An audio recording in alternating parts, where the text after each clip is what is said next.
Maaf ya, aku di sini ikutan nimbrung komentar ya, bukan untuk apa-apa ya. Cuma aku geram juga sih lihat dalam beberapa hari ini ya, aku lihat seliweran aja di beranda aku.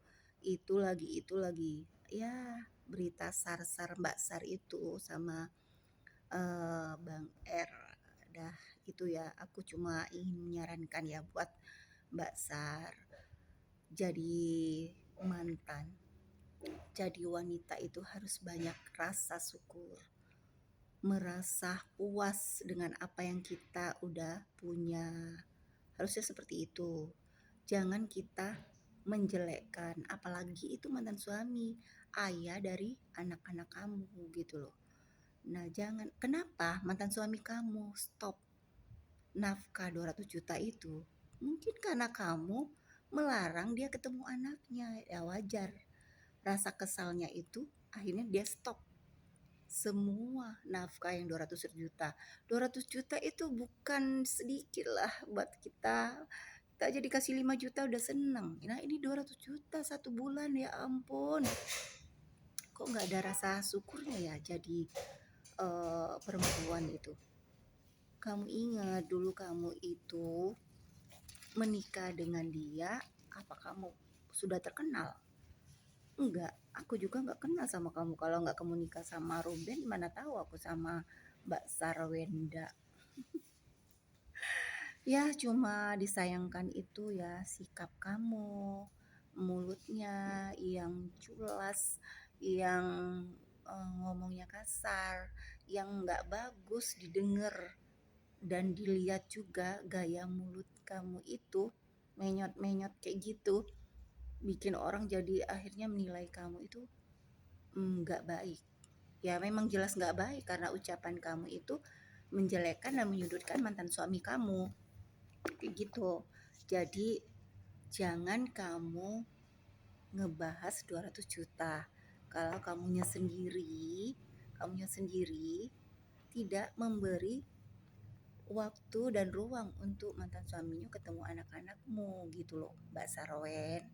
Ya, kamu kan sudah bisa cari uang 200 juta sebentar aja bisa kamu dapatkan. Kenapa kamu harus sibuk bersuara karena nggak dikasih duit nafkah 200 juta?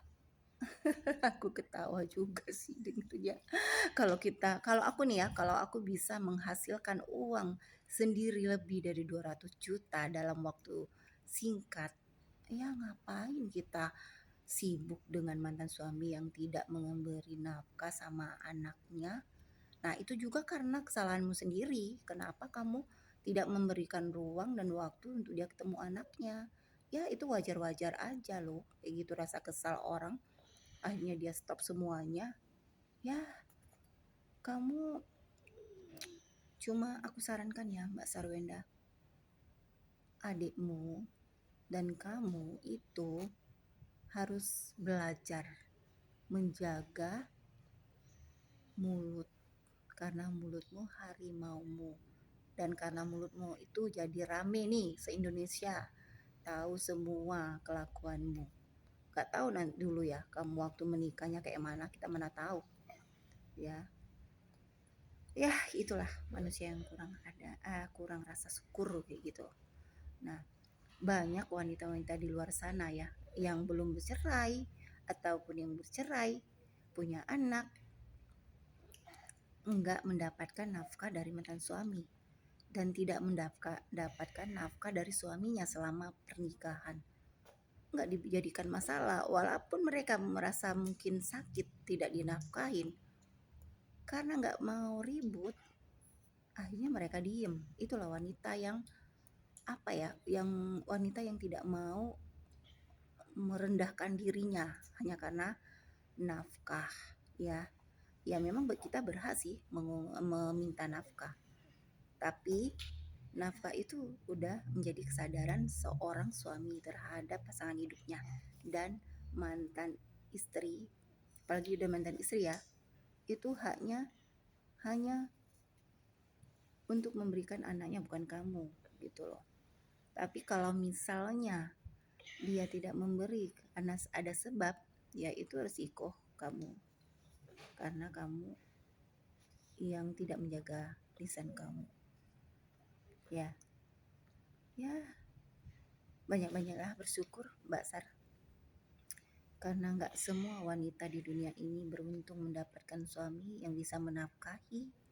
Terkadang udah menikah, untuk kebutuhan sehari-hari harus istri cari sendiri, usahain sendiri tanpa diberi sama suaminya. Tapi diem gitu.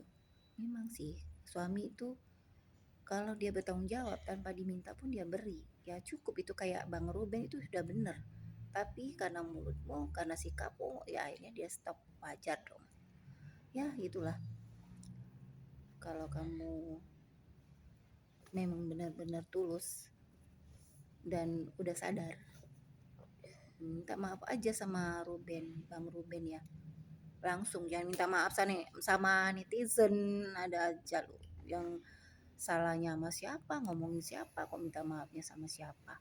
Sama kayak kita gatalnya di mana, garuknya lain, gatalnya di sini, garuknya di sini. Gimana sih, Mbak? Ya udahlah, aku pusing juga sih dengerin berita ini setiap hari.